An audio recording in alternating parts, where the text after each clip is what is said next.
सर्वांना नमस्कार. मिलन अभी आधा अधूरा आहे या स्टोरीचे 36 एपिसोड यापूर्वीच अपलोड केलेले आहेत. कृपया ते सगळे एपिसोड ऐकण्यासाठी आपल्या चॅनलला भेट द्यावी.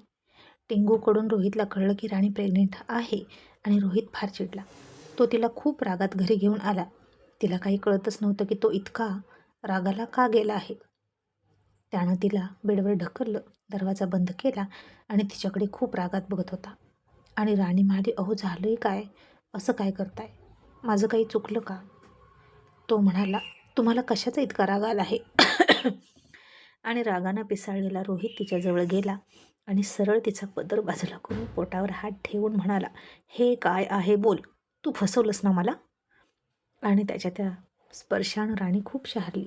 तिने डोळे घट्ट झाकून घेतले आणि दोन्ही हाताने बेडशीट घट्ट पकडली. तिला आता बोलण्याचंही भान नव्हतं आणि त्यानं पटकन तिच्या पोटावरून हात काढला आणि मग तिनं डोळे उघडले. पण तिला अजूनही कळेना की तो का भडकला होता. रोहित आता कपाटात गेला आणि त्या दोघांनी सह्या केलेला बॉन्ड तिच्यासमोर आणून म्हणाला, बघ काय लिहिलं यात, नीट वाच.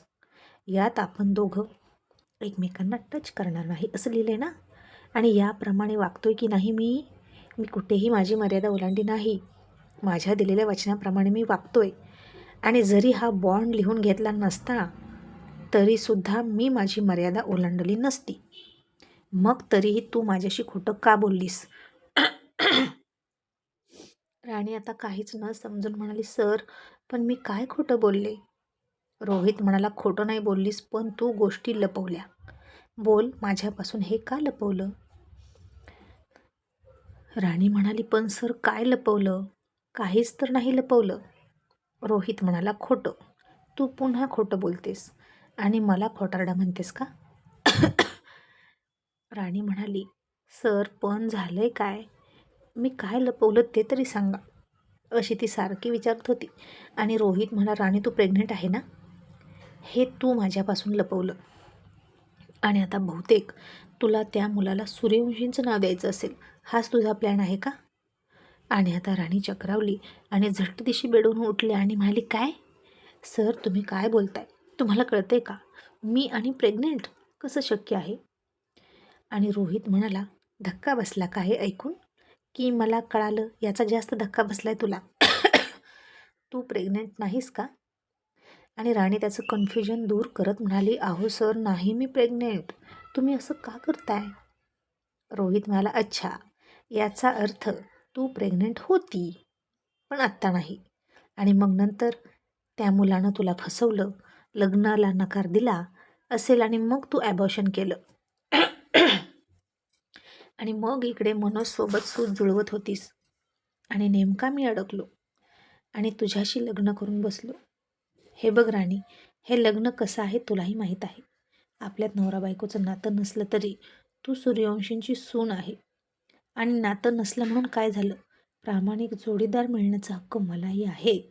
पण अप्रामाणिक मुलगी माझ्या आयुष्यात येणं मला पसंत नाही, कारण माझं नशीब इतकं वाईट नसू शकतं. आणि राणी पण म्हणाली, कशाला हवी तुम्हाला प्रामाणिक मुलगी, जर काही संबंध ठेवायचे नसतील तर? तसं त्यानं तिच्याकडे आणखीन चिडून बघितलं आणि म्हणाला, म्हणून तू बाहेर शेण खाशील का?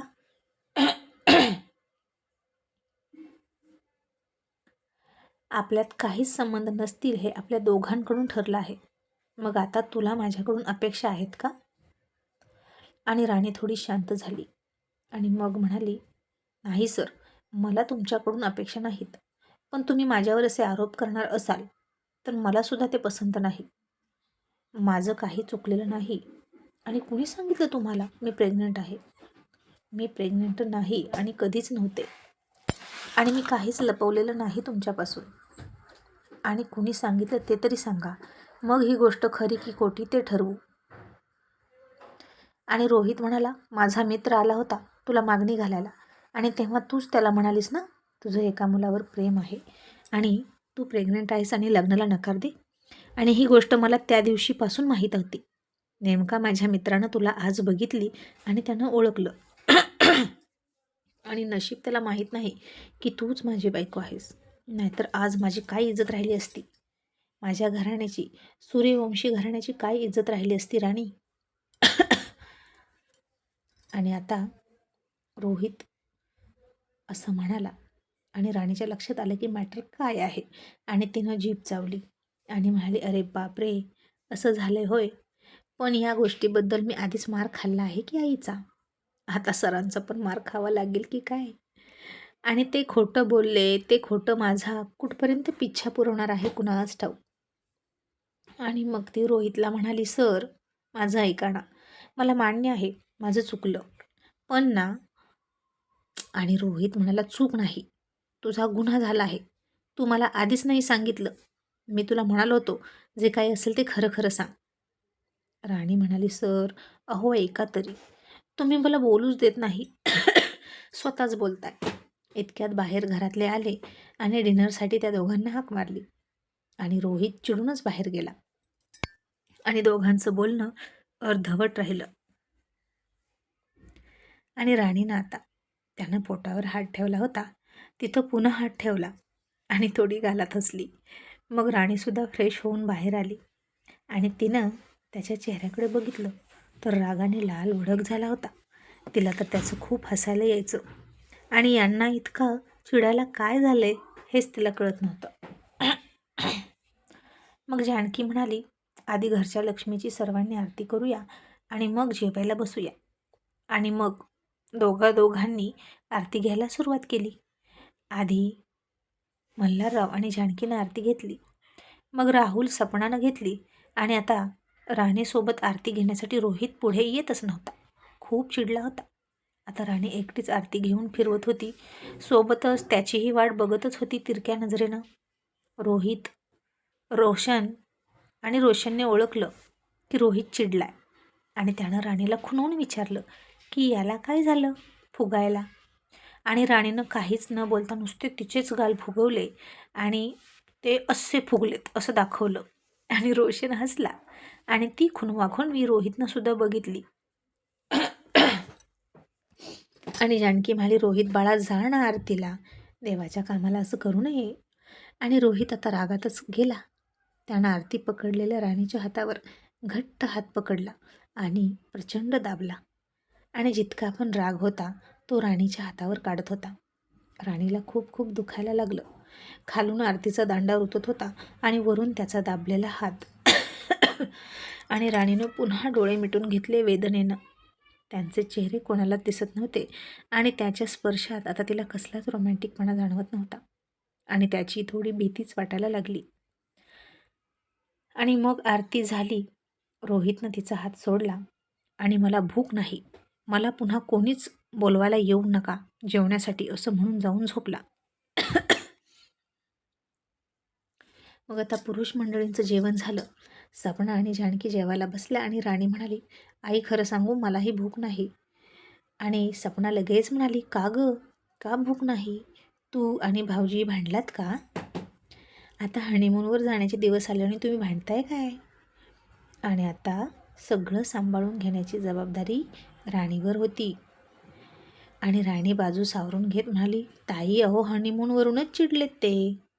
जानकी म्हणाली, का काय झालं, ठिकाण पसंत नाही का त्याला? राणी म्हणाली, आई ठिकाण पसंत आहे, पण असं म्हणून थोडं लाजण्याचं नाटक करून लाजली. आणि सपना म्हणाली, पण काय? राणी म्हणाली, पण मी घेतलेले कपडे त्यांना पसंत नाहीत.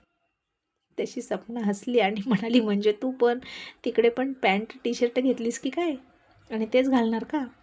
आणि राणी म्हणाली, नाही मी गाऊन वगैरे घेतले आहेत आणि त्यांना तेच पसंत नाही, माझी चॉईस पसंत नाही, त्यांना दुसरंच काहीतरी हवं आहे. तशी जानकीसुद्धा हसायला लागली आणि खरंच यांच्यात नवरा बायकोचा छान गोड नातं आहे असं तिला वाटलं. आणि सपना म्हणाली, राणी अगं किती बावळट आहेस तू, मला तरी विचारायचं, कोणताही नवरा चिडेलच ना. आणि जानकी म्हणाली, बरं बरं त्या दोघांचं ते बघून घेतील, पण राणी तो खात नाही म्हणून तू खात नाहीस का? आणि राणी म्हणाली, हो आई, ते नाही जेवले तर मला तरी कशी भूक लागेल. आणि जानकी म्हणाली, मग ठीक आहे, तू ना त्याच्यासाठी दूध घेऊन जा, त्याच्यासाठी सुद्धा घेऊन जा आणि तुझ्यासाठीही. दोघे एकत्र प्या. राणी आता हसली आणि एकच ग्लास दोघात घेतला तर चालेल की, रोमॅन्टिक वाटेल असं म्हणून हसली. आम्ही एकाच ग्लासातून पितो की आई, अर्ध अर्ध. आणि जानकी आणखीन हसून म्हणाली बरं. आणि सपना म्हणाली राणी, मला वाटलं रोहित भाऊजीच रोमॅन्टिक आहेत, पण तू पण चांगलीच रोमॅन्टिक आहेस की. आणि राणी म्हणाली ताई, आता टाळी एका हाताने तर वाजत नाही ना. आणि हसून पुढे निघून गेली. छातीवर हात ठेवला आणि म्हणाले बापरे, यांना कटवणं किती अवघड असतं. असंच नेहमी सरांचं होत असेल ना. पण आता चिडलेल्या सरांना कसं पटवायचं, हा सगळ्यात मोठा प्रश्न आहे. मी आणि प्रेग्नेंट, काही काय असं म्हणून तिनं तिच्या हाताकडे बघितलं, जो हात रोहितने घट्ट दाबला होता. आणि हसून ती आत गेली. तर हा बेडवर पालथा पडला होता. मग तिनं दरवाजा लावून घेतला आणि म्हणाली सर, अहो असं काय करता, गैरसमज का करून घेता, माझं ऐका. अहो मी प्रेग्नेंट नव्हते. सगळं खोटं बोलले होते लग्न टाळण्यासाठी, असं ती बोलली. तरीही तो उठत नव्हता. आणि राणी म्हणाली पण तुम्हाला इतकं काय फरक पडावा, मी प्रेग्नेंट असो किंवा नसो. तसा तो चिडून उठला आणि पुन्हा तिच्यावर ओरडत म्हणाला म्हणजे फरक पडणार नाही का. राणी, नवरा बायको आहोत आपण, दोन समांतर रस्त्याप्रमाणे आहोत आपण. आणि जरी त्या दोन रस्त्यांचं कुठेच मिलन नाही होत नाही, तसं आपलं होणार नसलं तरीसुद्धा नवरा बायको आहोत समाजाच्या दृष्टीने, समजलं. आणि तुझ्यावर जरा उद्या तुझ्या कोणी चारित्र्यावर संशय घेतला आणि शिंतोडे उडवले तर याचा फरक मला पडतो, कळलं का. आता खरं बोल, हे खोटं आहे ना. आणि राणी हसून म्हणाली हो सर, खरंच होतं. आणि रोहित म्हणाला काय, तू प्रेग्नेंट होती हे खरं होतं. ती म्हणाली नाही सर, मी खोटं बोलले हे खरं होतं. आणि आता दूध प्या आणि झोपा. आणि रोहित म्हणाला राणी, मग त्यावेळी तुझ्या आईनं काय केलं गं, तू खोटं बोललीस हे कळल्यावर. आणि राणी म्हणाली खूप मारलं होतं. आणि रोहित म्हणाला आता मला पण असं वाटते की तुझ्या ना कानाखाली द्यावी, मूर्ख कुठली, असलं खोटं कोण बोलतं का लग्न टाळण्यासाठी. सरळ सरळ नकार द्यायचा ना, मी द्यायचो तसा. मी नव्हतो म्हणत आमकी मुलगी माझ्याकडून गरोदर आहे, तमकी माझ्याकडून गरोदर आहे. अगं सरळ म्हणायचं आय एम नॉट इंटरेस्टेड, विषय संपला. आणि राणी म्हणाली तुमच्यासाठी तो विषय सोपा असेल संपवणं, पण आम्हा मुलींसाठी नसतो. मी बिन लग्नाची मुलगी घरात ठेवून काय करायचं, असा सगळ्यांचा मोठा प्रश्न असतो आई वडिलांसमोर. तसा बिन लग्नाचा मुलगा घरात राहू शकतो. आणि रोहित म्हणाला तुझं पण बरोबर आहे. आणि मग तो दूध पिला आणि तिला तू जेवली की नाही जेवली असं न विचारता झोपला. आणि आता जमिनीवर झोपून राणीला सर्दी आली होती. आणि अशी आलटून पालटून दोघांना सर्दी का येते याचं तरी गुपित अजून उलगडलं नव्हतं जानकी आणि सपनाला. मग आता राणीच्या आईचा फोन आलाच आणि ती म्हणाली राणी, अगं लक्ष्मीपूजन झालं आज, उद्या तर येतेस की नाही तू. अगं मला तुला बघायचं आहे, सगळ्यांच्या मुली आल्या, तूच नाही आली. राणीला आता वाईट वाटलं आणि तिच्या हातातून फोन घेतला आणि रोहितनं स्पीकरवर टाकला. आणि तो म्हणाला आई, राणी येईल, उद्या पाडवा झाला की येईल.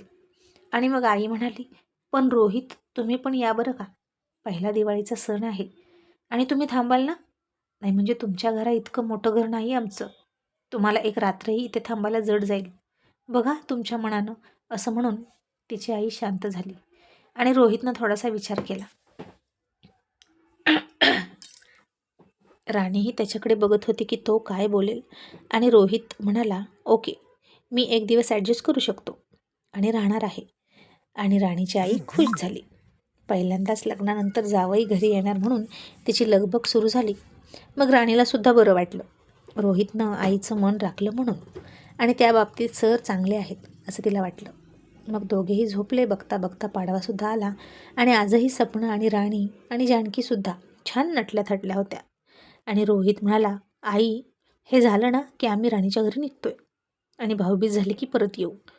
सपना मात्र एकटीच माहेरी जाणार होती, कारण राहुलला ऑफिसचं काम होतंच आणि त्यानं आधीच सपनाला तू एकटीच जा असं म्हणून पटवली होती.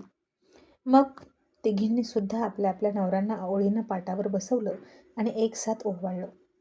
आणि राणी रोहितच्या नजरेत बघतच नव्हती. तो मात्र आज तिच्या हिरव्या साडीतल्या सुंदर लुककडे सतत बघायचा आणि त्या सगळ्यांचं शूटिंग रोशन करत होता. आणि राणीनं त्याच्या कपाळावर वरपर्यंत कुंकू लावलं आणि त्यावर तांदूळ चिटकवले. आणि मग त्याच्या डोळ्यात बघितलं आणि बापरे, काय सुंदर मूर्ती दिसत होती त्याची. आणि आता एक क्षण राणीला असं वाटलं की त्याच्यावर फिदा झाली की काय ती.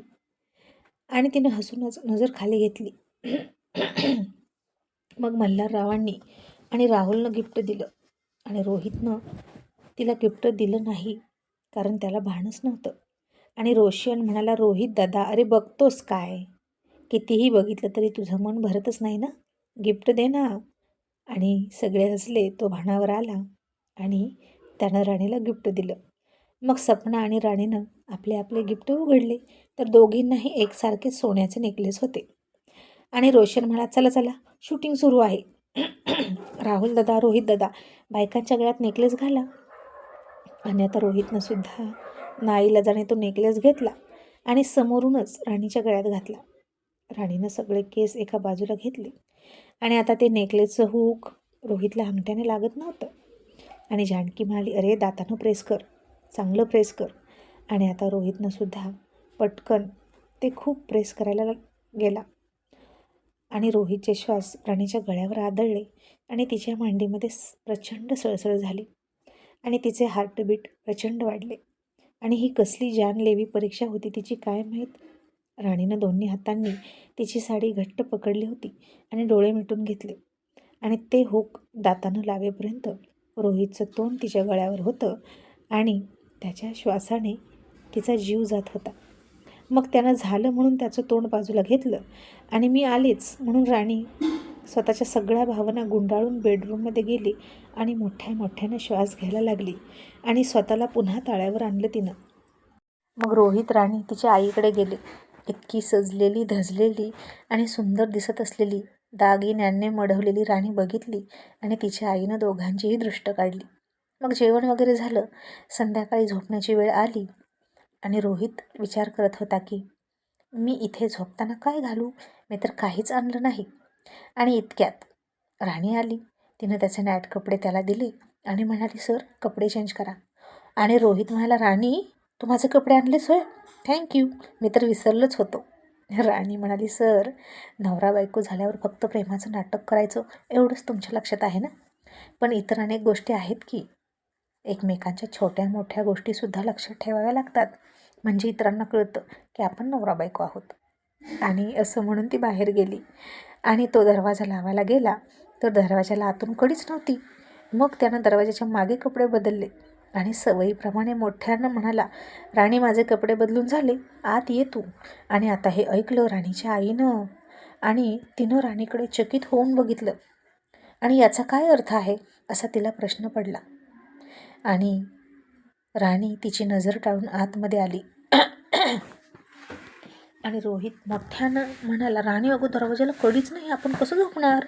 आणि राणीनं घाबरून रोहितच्या तोंडावर हात ठेवला आणि म्हणाली, अहो छोटंसं घर आहे हे आणि तुम्ही किती मोठ्यानं ओरडता.